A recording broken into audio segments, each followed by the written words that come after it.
You've been trying to heal for months, if not for years, but it doesn't really work.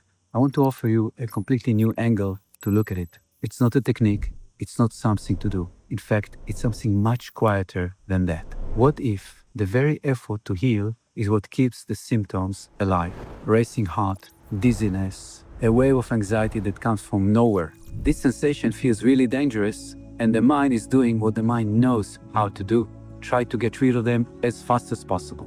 This is normal, of course, but the sensation is not a threat. It's only an information the body is trying to communicate with you. But the mind hears that symptoms and immediately translates it in the threat, something is wrong with me. And once that thought takes place, your nervous system accelerated into fight or flight mode because it's trying to defend itself all the time. And when that story takes a hold, your nervous system stays activated, not because the original symptoms were dangerous, it's because the mind continues to confirm that something is wrong with me. Most of us trying to respond to a discomfort by breathing exercise, by thinking it away, but doing whatever we can to get rid of it so we don't feel the discomfort. Nothing wrong with that. This is the most natural thing, to want a relief. But when relief becomes the mission, it's like telling your nervous system something is constantly wrong with me. I must do whatever I can to get rid of that feeling. That message being repeated so many times, it's what keeps your nervous system on its toes. Your body is not reacting anymore to the original symptoms. It reacts to what your mind thinking about it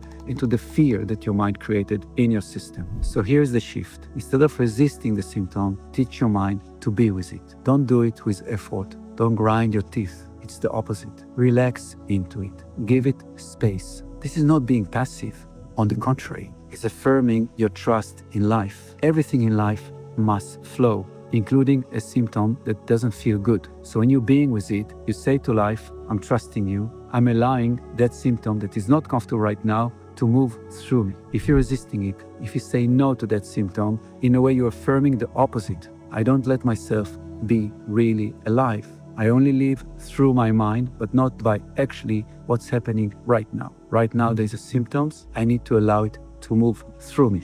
This takes practice. Maybe it will not be so easy the first or second time, but you'll see that it works. Every time that dizziness comes, every time that shortness of breath, allow yourself to be with it. Don't think immediately how to get rid of it. Give it space. Your body cannot learn that by thinking about it. It must be a direct experience. And the first and the second time you do it, your system will start saying, hey, we have something good here. We can relax into it because it's working. In this way, you are training your nervous system. And again, you're confirming that there is no dangers here, that it's okay to stay with a symptom. It's okay to allow it to flow through you. There's no need to go immediately into resistance. There are really two things happening when a symptom appears. One is the actual symptom, and the second is the way the mind reacting to that symptom. Here you're learning to separate the two. Instead of reacting to the symptom strongly in fear and resistance, now you're teaching the same mind that was resisting to be present with the symptoms,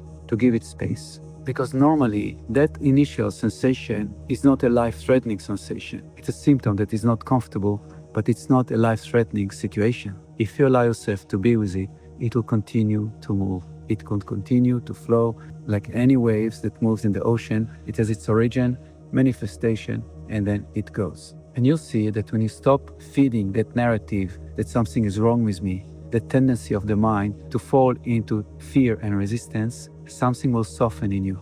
Suddenly you feel much more spacious. Suddenly you will feel more peace and more space to allow life to flow, not only to that pain, to anything that you're meeting through your life. It doesn't mean that you need to sit quietly and meditate with any discomfort. On the contrary, this way of being allows you to continue participating in life, to go to dinner, to go for a walk, to go out with friends, to be alive. Because once you flow with the symptoms and you continue to flow with life. Life doesn't stop because you're feeling the symptoms. Allow your mind to stay open, to stay wide, to continue to live, to do everything. This attitude of softness and will allow your life to continue to be lived. Recovery is not a transaction. It's not that you need to do a lot in order to feel better. On the contrary, recovery is going back to the flow of life. Because the main reason why most of us feel unwell is because we're resisting life. We're resisting pain. resisting the present moment.